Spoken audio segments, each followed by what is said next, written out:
तो अगर आप भी हिंदी के संज्ञा को अगर नहीं जानते और चाहते हो कि अच्छे तरीके से सारी डाउट क्लियर करके इस संज्ञा को जान सकें तो इस वीडियो को आप लास्ट तक देखिए। आपको मैं गारंटी देता हूं कि आप इस हिंदी साहित्य के मंच से आज आप कुछ अच्छा ही सीख कर जाओगे कि आखिरकार संज्ञा किसे कहते हैं, संज्ञा के कितने टाइप्स होते हैं। तो चलिए मैं आपको एक एक करके इसके बारे में बताता हूँ। तो दोस्तों संज्ञा के बारे में आपको बता दूँ कि संज्ञा हम लोग किसी भी नाम को कहते हैं और उसी नाम को अलग अलग भागों में वर्गीकृत किया गया है। जैसे कि व्यक्तिवाचक संज्ञा को हम लोग यहाँ पे ले लिए, फिर उसके बाद जातिवाचक, समूहवाचक, द्रव्यवाचक और भाववाचक, जिसको कि हम लोग गुणवाचक संज्ञा भी कहते हैं। लेकिन सबसे पहले ये जान ले कि आखिरकार संज्ञा होता क्या है। तो यहाँ पर देख सकते हैं संज्ञा मैंने अपने टॉपिक को लिख दिया और यहाँ पे परिभाषा अगर शॉर्टकट में कहा जाए तो भाई नाम को ही हम लोग यहाँ पर संज्ञा कह देते हैं, यानी कि किसी भी नाम को हम लोग संज्ञा का नाम दे सकते हैं, ठीक है। और अगर थोड़ा डिटेल में जाए तो देख सकते हैं किसी व्यक्ति, वस्तु, स्थान अथवा भाव के नाम को ही संज्ञा कहते हैं, जैसे कि पटना, किताब, मोहन इत्यादि, ठीक है। उसी तरीके से इन नामों को अलग अलग 5 भागों में वर्गीकृत किया गया है, जिसके नाम इस प्रकार है। व्यक्तिवाचक संज्ञा, जिसको हम लोग क्या कहते हैं अंग्रेजी भाषा में पढ़ते हैं, और जातिवाचक संज्ञा जैसे कि कॉमन नाउन, प्रॉपर नाउन, ठीक है। उसी तरीके से समूहवाचक संज्ञा, द्रव्यवाचक संज्ञा और यहाँ पर भाववाचक संज्ञा। अब हम लोग पांचों को एक एक कर इस वीडियो में देखेंगे कि आखिरकार ये व्यक्तिवाचक संज्ञा क्या होता है, जातिवाचक क्या होता है, समूहवाचक, द्रव्यवाचक और यहाँ पर ये भाववाचक संज्ञा क्या होता है। तो दोस्तों मुझे उम्मीद है कि ये वीडियो आपको पसंद आएगी ही आएगी। तो वीडियो को एक लाइक कर दीजिएगा, चैनल को सब्सक्राइब कर दीजिएगा ऐसे ही वीडियोस के लिए। और दोस्तों पिछली वीडियो जो मैंने वर्णमाला के उच्चारण पर बनाई थी, अगर वो वीडियो अभी तक आपने नहीं देखा तो इस वीडियो को भी जाकर आप वॉच कर लें। तो चलिए इसके बारे में देखते हैं कि इसका क्या क्या परिभाषा होता है और समझते हैं इस चीज़ को।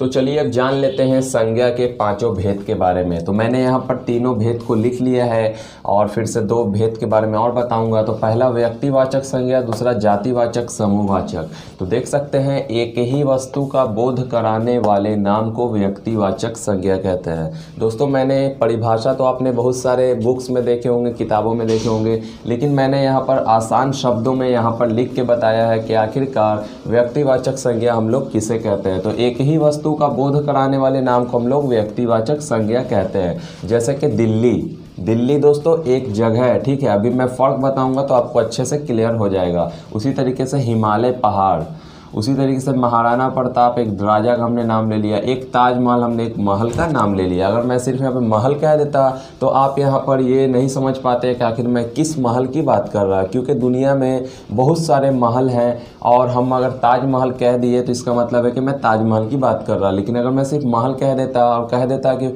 जाओ तुम महल में चले जाओ, तो आप नहीं जा सकते थे, क्योंकि आपको पता ही नहीं है कि आखिर कौन सी महल की बात हो रही है। तो आप समझ गए होंगे कि किसी भी यहाँ पर वस्तु को बोध कराने वाले नाम को, एक ही वस्तु को बोध कराने वाले नाम को हम लोग व्यक्तिवाचक संज्ञा कह देते हैं। उसी तरीके से अगर दूसरी की अगर बात की जाए, ये तो दोस्तों मैंने यहाँ पर पहला था ये, ठीक है। उसी तरीके से ये दूसरा और ये तीसरा। तो यहाँ पर मैं अगर दूसरे की बात करूँ, जातिवाचक संज्ञा, किसी भी जाति वर्ग का बोध कराने वाले नाम को हम लोग जातिवाचक संज्ञा कहते हैं। जैसे कि दोस्तों यहाँ पर ये मैंने बात की राजधानी, ठीक है। तो अगर मैंने राजधानी की अगर बात की तो राजधानी तो दोस्तों अगर मैं अपने भारत देश की बात करूं तो काफ़ी सारे राजधानी है। जैसे बिहार की राजधानी हो गई पटना, ठीक है। उसी तरीके से मुंबई में महाराष्ट्र है और इंडिया जो भारत का जो दिल्ली है। तो यहाँ पर पता नहीं चल रहा कि आखिर किसकी बात हो रही।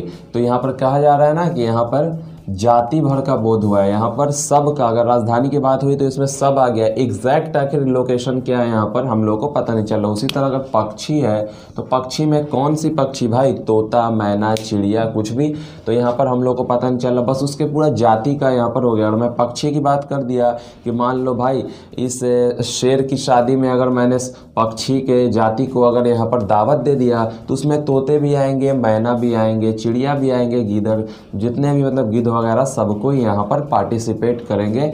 इसलिए यहाँ पर क्योंकि जाति को यहाँ पर दावत दिया गया है, ठीक है। उसी तरीके से पेड़, अगर मैं पेड़ की बात करूँ तो यहाँ पे काफ़ी सारे पेड़ हैं, जैसे बरगद के पेड़, अमरूद के पेड़, पपीता के पेड़। यहाँ पे कौन सा पेड़ पे पता नहीं चल रहा, लेकिन यहाँ पे तो मैंने बोल दिया दिल्ली, तो दिल्ली एक जगह है भाई, यहाँ पे पता चल गया। लेकिन यहाँ पे मैं बात कर रहा, चूँकि मैं यहाँ पे जाति का बात कर रहा, इसमें एग्जैक्ट का बात कर, जैसे मैं यहाँ पर लिख दिया पहाड़, तो कौन सा पहाड़ भाई, कौन सा पहाड़, तो देख सकते हैं यहाँ पे तो मैंने एग्जैक्ट बात किया था कि भाई हिमालय पहाड़, लेकिन यहाँ पे बात हो रही उसकी जाति की। इसमें जितने सारे भी दुनिया में पहाड़ हैं वो सारे इसमें गिनती हो गए। तो आप समझ गए होंगे कि हम लोग किसी भी जाति भर का बोध कराने वाले नाम को ही जातिवाचक संज्ञा कहते हैं, ठीक है। उसी तरीके से अगर मैं तीसरे की बात करूँ, ये समूहवाचक संज्ञा, तो देख सकते हैं समूह या झुंड का बोध कराने वाले नाम को समूहवाचक संज्ञा कहते हैं, ठीक है। समूह या झुंड, जैसे कि मान लीजिए केले का जो घौद होता है उसमें बहुत सारे केले होते हैं, तो मैं अगर मान लो यहाँ पर अगर घौद अगर लिख देता हूँ,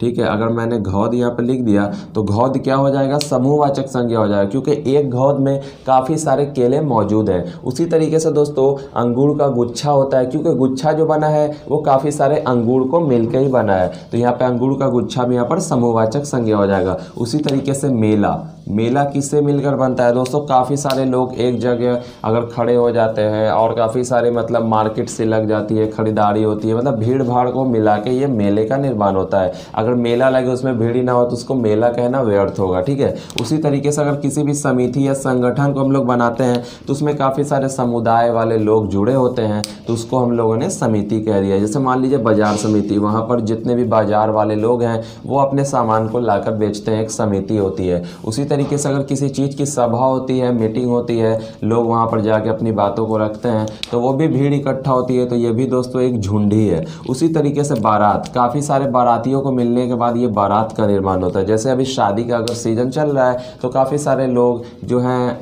वहाँ लड़की वाले के घर जाते हैं बारातियों को लेकर, तो उन बारातियों को मिलाकर हम लोग उसको सबको एक साथ ही हम लोग बारात कह सकते हैं, ठीक है। तो आपने इतने सारे एग्जाम्पल्स देख लिए यहाँ पर इसके, तो आपको समझ में आ गया होगा कि यहाँ पर व्यक्तिवाचक, जातिवाचक और समूहवाचक संज्ञा के बारे में। तो चलिए अब मैं आपको दो और जो बच गए हैं उसके बारे में भी बता देता हूँ। तो चलिए बात कर लेते हैं जो बचे द्रव्यवाचक और भाववाचक संज्ञा के बारे में। तो यहाँ पर मैंने परिभाषा को यहाँ पर लिख दिया है कि द्रव्यवाचक संज्ञा उस संज्ञा को कहते हैं जिसको तौली या मापी जाने वाली वस्तु का नाम को द्रव्यवाचक संज्ञा कहते हैं, या फिर तौली या मापी जाने वाले वस्तु का बोध कराने वाले नाम को हम लोग द्रव्यवाचक संज्ञा कहते हैं। जैसे कि मान लीजिए गेहूँ, इसको हम लोग तौल सकते हैं, ठीक है, लेकिन इसको हम लोग गिन नहीं सकते। उसी तरीके से दूध है, इसको हम लोग लीटर में नाप सकते हैं। उसी तरीके से ये पेट्रोल है, इसे भी हम लोग नाप सकते हैं। घी है, इसे भी हम लोग तौल सकते हैं, ठीक है।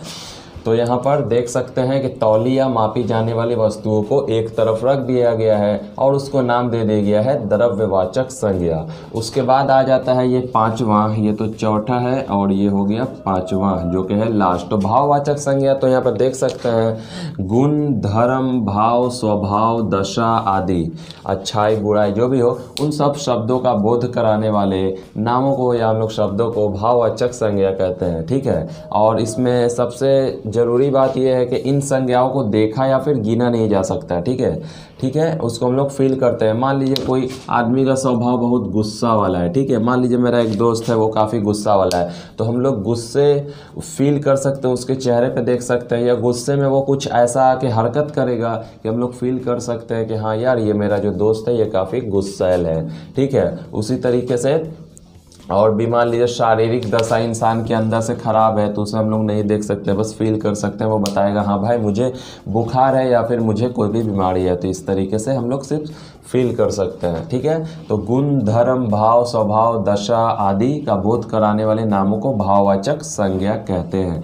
जैसे कि मान लीजिए क्रिकेट मैच हुई, उसमें दोस्तों हम लोग हार गए, तो हार तो दिखती नहीं है, लेकिन जो प्लेयर, जो खेलने वाले, जो प्रतिस्पर्धा जो होते हैं, उनके मन में काफ़ी थोड़ी भावना ऐसी हो जाती कि अरे मैं हार गया, काश मैं जीत जाता। उसी तरीके से अगर कोई हार गया या फिर कोई जीत गया तो उसको हम लोग मन में फील कर सकते हैं। हार क्या चीज़ होती है उसको हम लोग हाथ में नहीं ले सकते कि भाई हार ये चीज़ है, जिस तरीके से ये मार्कर में लिया हूँ उसी तरीके से मैं हार को अपने हाथ में नहीं ले सकता। मैं उस वाले पहनने वाली हार की बात नहीं कर रहा, मैं वो वाली हार की बात कर रहा, जीत और हार वाली, ठीक है। उसी तरीके से प्रेम, मान लीजिए अगर मैं किसी व्यक्ति से अगर प्रेम करता हूँ तो वो प्रेम मैं उसको दिखा नहीं सकता, ठीक है, वो मेरे दिल में है कि भाई मैं तुम्हें चाहता हूँ, ठीक है। उसी तरीके से अगर मान लो कोई बंदा गलती करता है और उसे मैं माफ़ कर देता हूँ, तो वो जो दया हमारे दिल में होती है उसको भी हम लोग यहाँ पर फील कर सकते हैं, देख नहीं सकते हैं, ना ही हाथ में ले सकते हैं, ना ही उसको गिन सकते हैं, ठीक है।